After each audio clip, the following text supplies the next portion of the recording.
काँग्रेस पक्षाचे नेते अनिल भाईदास पाटील दिल्लीमध्ये आलेत। पार्थ पवारांची आज शपथ आहे। सर, आज तुम्ही दिल्लीत आलेलात, पण काँग्रेसने उमेदवार दिलाय। सुनेत्रा पवारांची निवडणूक बिनविरोध होत नाहीये। रोहित पवार तिथे गेलेत हर्षवर्धन सपकाळांशी चर्चा करायला। तुम्ही कसं पाहताय? नाही, मला काही कल्पना नाही की रोहित पवार गेलेले आहेत किंवा त्यांची काय चर्चा असेल ते त्या दोघांमधली ती चर्चा असणार आहे। मला त्याच्याविषयी काही बोलता नाही येणार किंवा माहितीही सुद्धा नाही। परंतु ह्या निवडणुकीकडे केवळ फक्त निवडणूक म्हणून न बघता ही भावनेशी जोडलेली निवडणूक आहे आणि या भावनेशी जोडलेल्या निवडणुकीमध्ये काँग्रेस पक्षाने सुद्धा इतर पक्षांप्रमाणे समजा जर का सहकार्याची भूमिका ठेवली तर ते एक महाराष्ट्रामध्ये वेगळी परंपरा आणि वेगळा आदर्श आपल्याला बघायला मिळेल की ज्या अजितदादांनी आयुष्यभर काँग्रेससोबत काढलेलं आहे, ज्या अजितदादांनी वेगवेगळ्या पक्षांसोबत काम केलेलं आहे, त्या सगळ्या पक्षांनी हा आदर ठेवलेला आहे आणि काँग्रेस पक्षसुद्धा ठेवेल।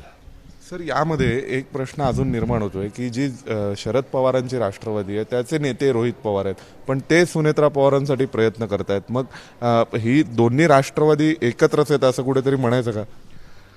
आत्ता ह्या सगळ्या गोष्टी चर्चा करण्यात निवडणुकीच्या काळामध्ये मला काही वाटत नाही। परंतु ज्या दिवशी अजितदादांचं दुर्दैवी घटना झाली आणि त्याच्यानंतर सुनेत्रा वहिनींचा आपल्याला शपथविधी उपमुख्यमंत्री म्हणून झालेल्याचा बघितला, त्याच दिवसापासून सुप्रियाताईंनीच घोषणा केलेली आहे की पवार साहेबांकडनं कुठलाही उमेदवार राष्ट्रवादी काँग्रेस पक्ष पवार साहेबांकडनं दिला जाणार नाही, ही घोषणाच त्यांनी केली आणि त्या टाईपची भूमिकाही त्यांनी मांडलेली आहे। ते एक प्रकारचं त्यांचं कौटुंबिक वातावरण, कौटुंबिक असलेले संबंध किंवा कुटुंबाला जपण्याची एक त्या प्रकारची भूमिका होती।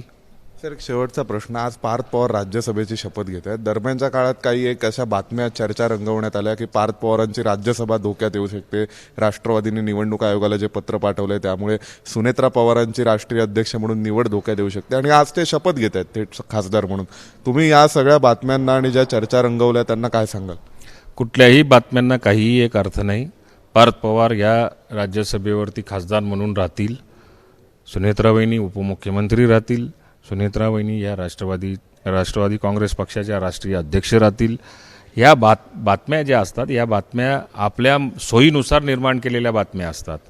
परंतु आमच्या पक्षाची भूमिका ही समजा जर का वहिनींच्या मागे दादांनंतर प्रत्येक नेत्याची जर का या ठिकाणी आहे, प्रत्येक नेत्याची, प्रत्येक कार्यकर्त्याची भूमिका जर का असेल तर या सगळ्या गोष्टींना नंतर कोण, म्हणजे या चर्चांना अर्थ तरी काय?